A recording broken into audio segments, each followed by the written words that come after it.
ઠાકોરનું લીલું ને એવું કાંઈ હોય નહીં, બધાનું લાલચ બને. ખાય ગમે એવી વસ્તુ બાપુ, અંદર ફેક્ટરી કેવી છે.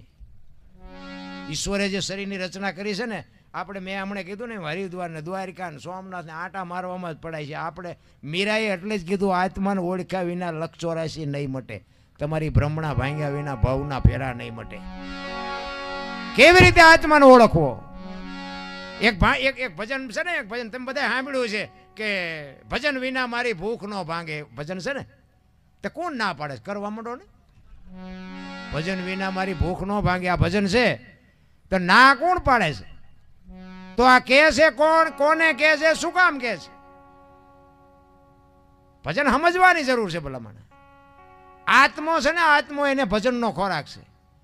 આત્મો જીવને કહે છે. જીવને શું જોવે? ગાડીઓ, બંગલા, મોટર ને પૈસા ને હોનું. આત્મો જીવને કહે છે ભજન વિના મારી ભૂખ નહીં ભાંગે. તું ભજન કરજે, નકરો ગાડીઓ બંગલામાં પડ્યો રહીશ, હું ભૂખો મરી જઈશ. આત્મો કહે છે ભજન વિના મારી ભૂખ ન ભાંગે. ભજન વિચાર માગે છે. ઓલો ગાતો તેમાં મજા આવી, ઓલો ગાતો તેમાં ન મજા. આ એ મજાની વાત નથી. મારી પાસે જીવનમાં ઉતરે તો મજા આવે. આપણે સેવાદાસ બાપુ હતા ને, પરબ, એ પરબ સેવાદાસ બાપુ હતા ત્યારે ગુરુ પૂનમ ને અષાઢી બીજ ને એવું બધું હોય ને, તો એ બધા સારા સારા કલાકારો બોલાવે ને મોટા મોટા પ્રોગ્રામ કરે. પછી બાપુની નજીક બેહવા વાળા હોય ને સેવકો બધા, એ કે બાપુ આજ તો ભારે મજા આવી, બાપુ આજ તો જામો પડ્યો, બાપુ આજ તો જામો પડ્યો. પછી બાપુ શું કે ખબર હે? એ કે જામો પડ્યો પણ કાંઈ ફેર પડ્યો? નકર આ જામા જ પાડવા છે બારો બહાર, ફેર તો કઈ પડતો નથી.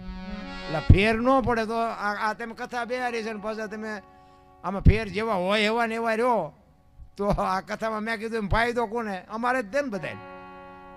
એમ બાપુ ફેર પડવો જોઈએ, એનું ફળ આપણને મળવું જોઈએ. હું તો હાથ જોડીને વિનંતી કરું કે તમે અમને લાખ રૂપિયા આપો, 1.5 લાખ રૂપિયા આપો, અને અમે તમને કંઈક તમે 10 રૂપિયા છોકરાનું આપ્યો તો તમે અમને 1.5 લાખ રૂપિયા આપો, તો બાપુ કંઈક આ જીવનમાં ઉતરે. નહીં તો શું કામ આપો છો? મારો કહેવાનો અર્થ એ છે કે આપણા જીવનમાં કંઈક વ્યસન છૂટવું જોઈએ, આપણા કુટુંબમાં વિખવાદ હોય એ મટવો જોઈએ. એ કઠિયારો કુવાડે ટીપાવી નીકળ્યો ને, તો ઝાડવા રોવા માંડ્યા. નાના ઝાડવા રોતા હતા, મોટા ઝાડવાએ કીધું એ કે શું કામ રોવો છો? એ કે ઓલો કઠિયારો કુવાડા ટીપાવીને ગયો ને, એ કે વહેલો મોડો કાપી નાખશે. અને મોટા ઝાડવા હતા ને એને બહુ સરસ જવાબ આપ્યો. ભાઈ એ કે કઠિયારાની તાકાત નથી અને કુવાડાની તાકાત નથી, પણ માલપા હાથા આપણા આશે જોઈજો. એ કે હાથા ન થાવ તો કોઈ નહીં કાપી શકે. એમાં આપણા કુટુંબમાં જેથી વિખવાદ જાગે ને,